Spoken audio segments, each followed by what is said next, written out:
So I'm with Bob, and this, I didn't even ask you, is this a 63? It's a 64 Dodge 440. This 64 Dodge 440. It only says 440 on the glove box. Okay. There's an emblem on it that says 440.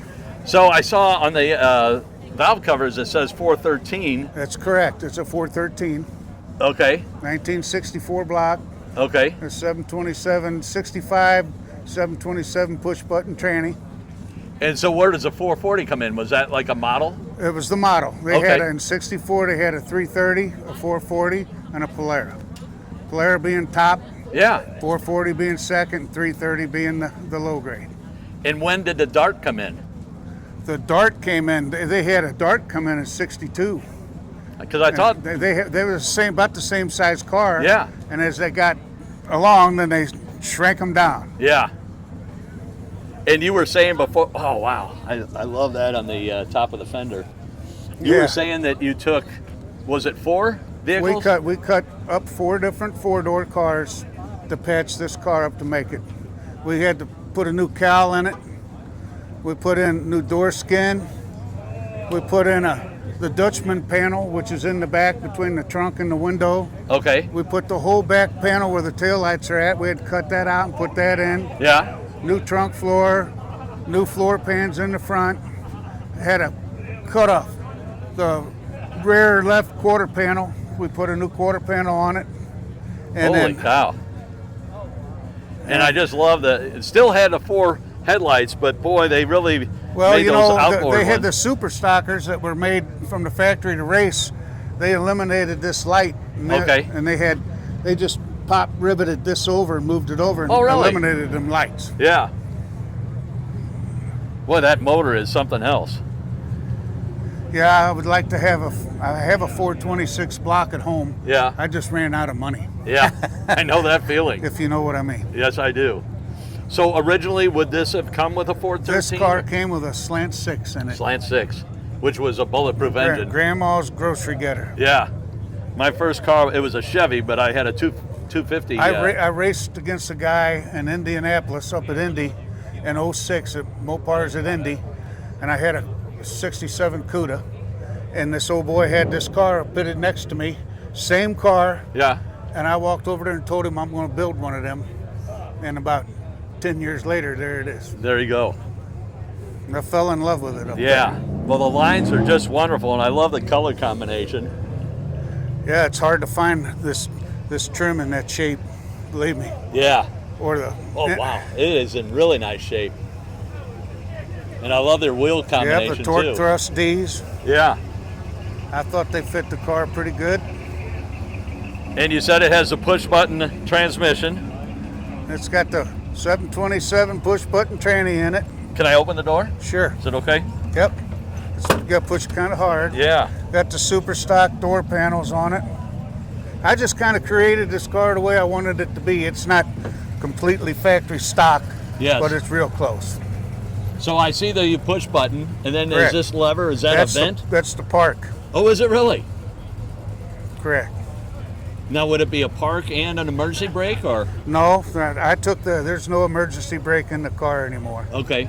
And it's heater delete. I took all the heat out of it.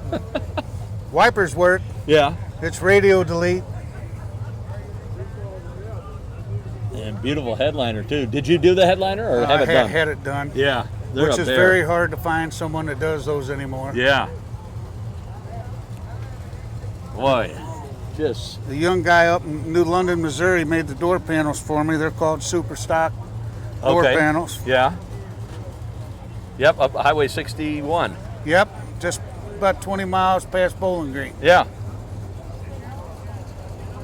Very nice. And there was a fella named Joe Sushi that's out of Alabama that sells 62, 3, 4, and 5 parts. Yeah.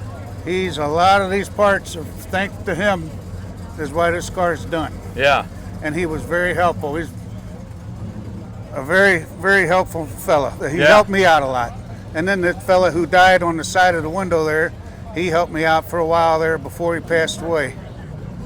It's good to have friends that help out, isn't it? Yes, it is. Without them, it couldn't be done. Yeah. And I'm going to drift back towards Yeah. the back. Boy, how long have you had it completed, Bob? 2 years now. Boy, it's in great shape. It was my retirement car. Yeah. I just had that bumper redone. I'm sure that wasn't cheap.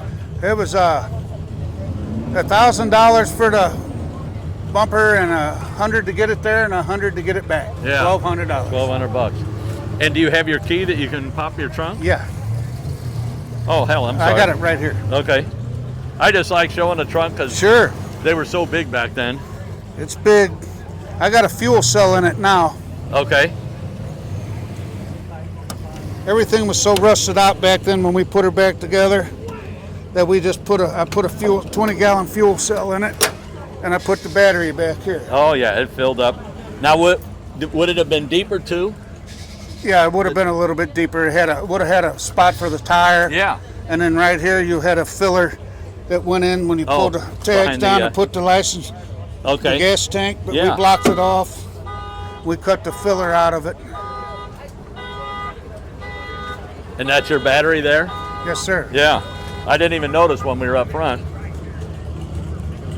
Well, it is really, really nicely done, Bob. It's awful dusty.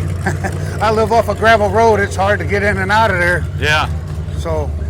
Any other uniqueness or quirkiness we should mention? Well, it's got an 8 3/4 rear end in it with a Mancini 8 3/4 chunk with 355 posse.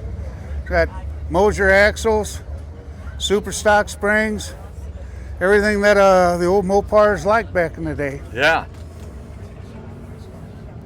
And I love this door. That's a $300 piece. Oh, is it really? Yeah, ain't nothing cheap about them, let me tell you. Yeah.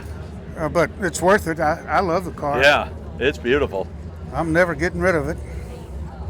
Well, thank you so very much, Bob. We appreciate your time and showing us the car. Thank you very much. Thank you, sir. Thanks for being interested in it. Yes.